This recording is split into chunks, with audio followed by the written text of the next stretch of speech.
Hello everyone, this is Namrata. Hope you all are doing good and staying safe. Today we'll be discussing another topic in Salesforce, which is deployment. We have done a lot of changes in our DevOps, right? So now we will see how we will migrate or deploy those changes from one environment to the another. It could be a sandbox between two different sandboxes or a sandbox and the production environment. So there are various ways or tools with which this can be achieved. Like you have change sets, which is provided by Salesforce, and migration tool. You have Force.com IDE. We have GearSet, which is a third-party tool for the deployments. You have Copado, AutoRabbit. Likewise, there are various tools which are available in the market, and you can make use of any of those tools in order to migrate your changes from one sandbox to the production or one sandbox to the other sandboxes. So now let us get into our slide deck and understand the agenda for today's session.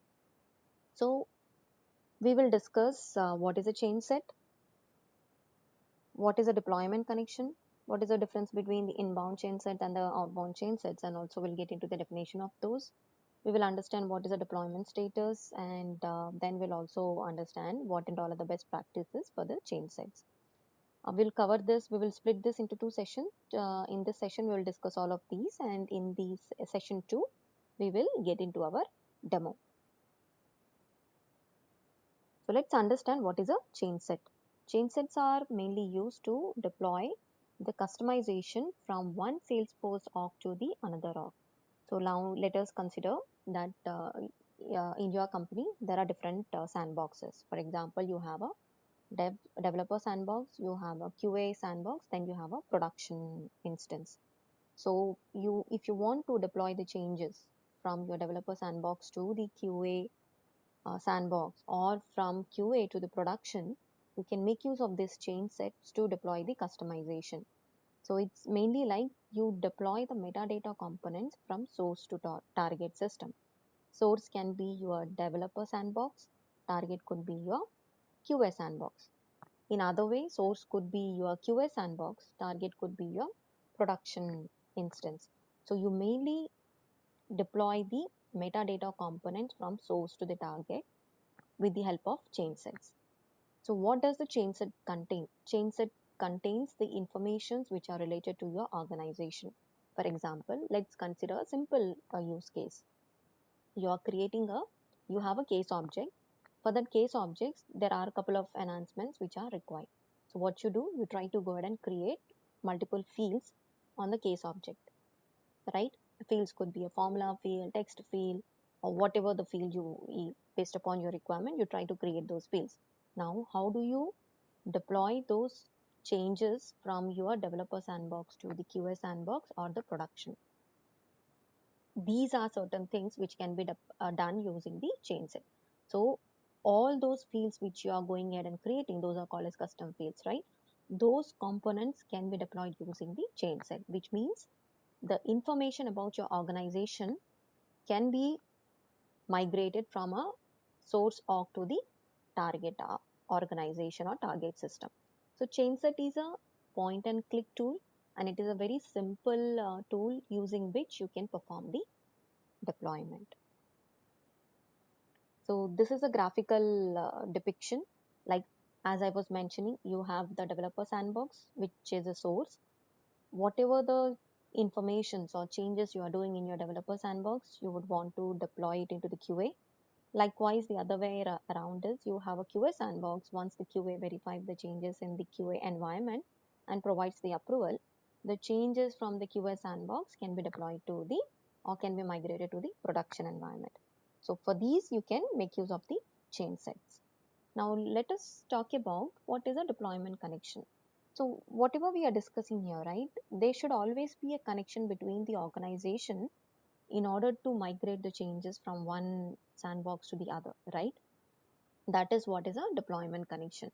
So as the definition says, a deployment connection is required between two Salesforce org in order to send the changes from one org to the another org. So you have to establish a connection.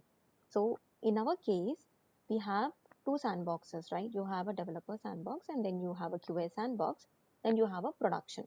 So here what you have to do is in order to migrate the changes from one instance to the another, that is one sandbox to the other sandbox, you have to establish a connection. So here what you have to do, you have to establish a connection between developer sandbox to the QA sandbox, and then you also have to establish a connection between production to the developer sandbox, production and the QA sandbox. So that is what is updated over here. If you have a production organization and two sandboxes, as we have discussed in our use case, a deployment connection is created between a production and each sandboxes. In our case, developer sandbox and a QA sandbox. Also, a deployment connection is created between the two sandboxes, which is the developer sandbox and the QA sandbox. So you will have to create that connection between these organizations, this between the sandboxes and between the production and the sandbox. So this is related to authorizing the deployment that we will see when we get into our demo. It's simple. It is very simple. When you want to deploy certain changes from your organization, you have to ensure that you are selecting the inbound changes and you are providing the authorization to deploy the changes. That is, you are accepting those things in your organization. That is what is we will see this when we get into our demo. Now, these and all are the various components which are available when you are in your organization. Suppose you are in your dev org, right?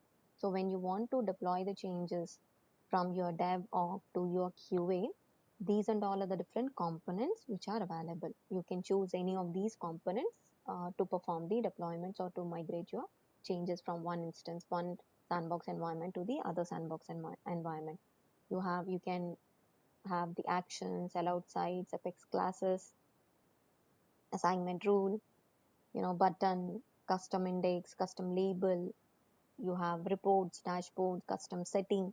So these are various components which are available.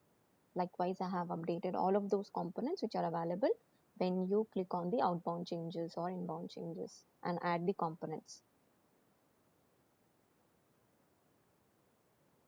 Visual Force page, workflow rules, workflow task, site, static resource, star, validation rule, Visual Force component, Lightning Web component. Likewise, there are a lot of components which can be deployed using the change set. Now, let us understand what is an outbound changes and inbound changes. Now, as I was mentioning in my example, right, you have a developer sandbox, you have a QA sandbox, and then you have a production. Now, you are making certain changes in your developer sandbox.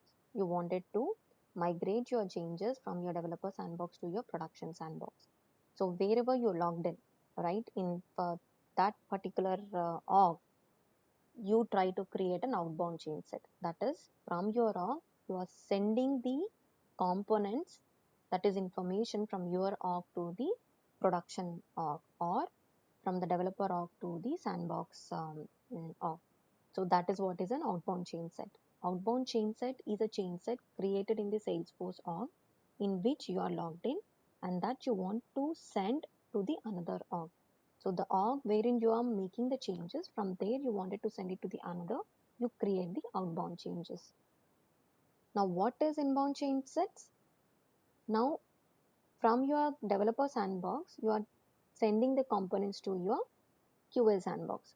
So in QA sandbox, or assume that it is a production sandbox. When you log in the production sandbox, you are accepting those changes. So that is a inbound chain set. An inbound chain set is a chain set that has been sent from another Salesforce org to the org you logged in into. So now I logged in into my production environment. The changes are already been pushed from your development org. Now in your production, whatever the changes you are seeing, those are called as an inbound change set. That can be done. You can accept those changes using the inbound change set. You will understand in depth when we try to create an outbound changes and then we go to the production org or QA org or whatever the organizations you have it in your company. According to that, you will understand what is a major difference between the inbound and the outbound change sets. So this is something wherein you are in your developer org and you are trying to create a component. So how do you do that? It's something it is defined over here. And then we will be seeing all of this when we get into our demo. Now let us try to understand what and all are the best practices for change set.